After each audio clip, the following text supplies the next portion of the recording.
Hello friends, welcome back to my channel. இன்றைக்கி நம்ம mutton Cola உருண்டை தான் செய்ய போகிறோம். அதுக்கு தேவையான பொருள் என்னென்னு பார்த்துக்கலாமா? 50 கிராம் மட்டன் எடுத்து நல்லா தண்ணி ஊற்றி 3/4 வேக்காடு வேக வச்சுருக்கேன். உப்பு சேர்த்து வேக வச்சுருக்கேன். அப்புறமா கொஞ்சமாக கருவேப்பிலை, ஒரு 4 இலை புதினா இலை, கொஞ்சம் மல்லித்தலை, 3 பச்சை மிளகாய், 4 முந்திரி, அப்புறம் கொஞ்சமாக பட்டை, 2 லவங்கம், 2 ஏலக்காய், கொஞ்சமாக ஒரு துண்டு இஞ்சி, 4 பூண்டு, 10 சின்ன வெங்காயம், இதெல்லாம் சேர்த்து இப்போ அரைச்சிடலாம். கொஞ்சம் கொரகொரப்பாக அரைச்சாச்சு. இப்போது கொஞ்சமாக சோம்பு சேர்த்துக்கலாம்.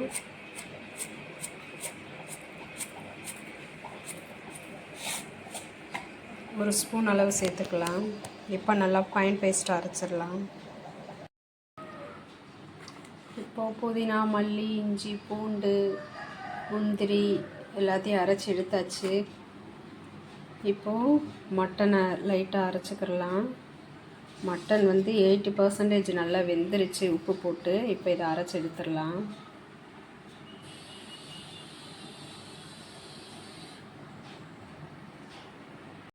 மட்டனை நல்லா அரைச்சாச்சு.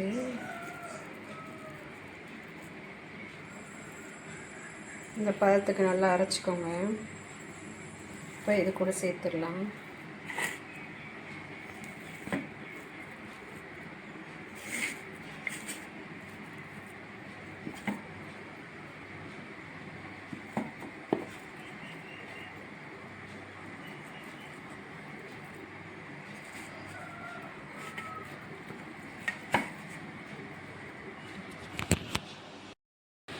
இப்போ இது கூட கொஞ்சமாக பொட்டுக்கடலை மாவு வச்சுருக்கேன், அரைச்சி வச்சுருக்கேன். இதை சேர்த்துக்கிடலாம். ஒரு ஸ்பூன் அளவுக்கு.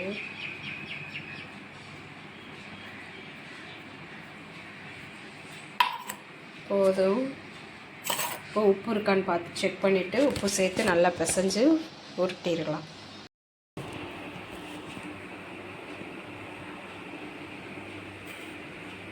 இப்போ எல்லாத்தையும் நல்லா பிசைஞ்சாச்சு. இப்போது இங்கே உருண்டையாக உருட்டி வச்சுருக்கேன். எண்ணெய் ஊற்றி நல்லா காஞ்சிருச்சு. இப்போ பொரிச்சு எடுத்துடலாம்.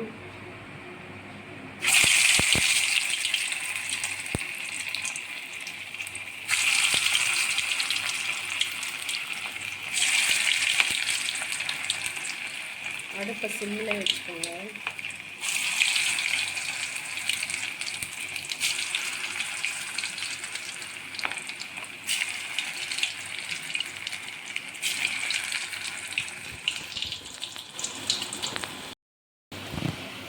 இப்போ உருண்டை நல்லா வெந்துருச்சு. இப்போ எடுத்துடலாம். சாப்பிட்டே அப்படியே குலோப்ஜாம் மாதிரி இருக்குது. எண்ணெயெல்லாம் நல்லா சுத்தமாக வச்சுட்டு எடுத்துடலாம்.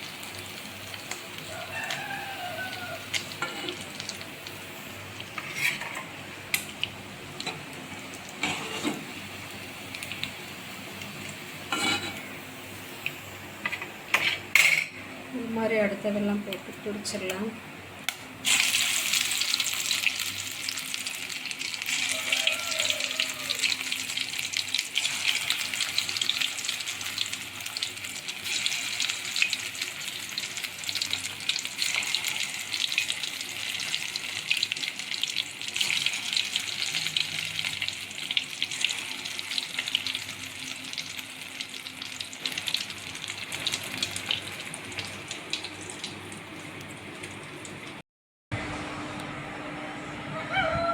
இப்போது உருண்டை எல்லாத்தையும் பொரிச்சு எடுத்தாச்சு. இதில் நமக்கு இப்போது 20 உருண்டை கிடச்சிருக்கு. கறி ஒரு 50 கிராம் கொஞ்சம் தான் கூட இருக்கும். அதுக்கு 20 உருண்டை கிடச்சிருக்கு. ஆனால் சின்ன சின்ன உருண்டை தான்.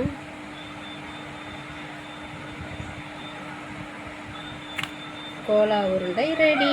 நீங்களே இது மாதிரி கோலா உருண்டை செஞ்சு சாப்பிட்டு பார்த்துட்டு எப்படி இருக்குன்னு லைக் பண்ணுங்கள், கமெண்ட் பண்ணுங்கள், ஷேர் பண்ணுங்கள். மறந்துடாமல் நம்ம சேனலை சப்ஸ்கிரைப் பண்ணுங்கள். தேங்க்யூ. கோழி பின்னாடி கூவிக்கிட்டே இருக்குது. சாரி, சேவல். தேங்க்யூ.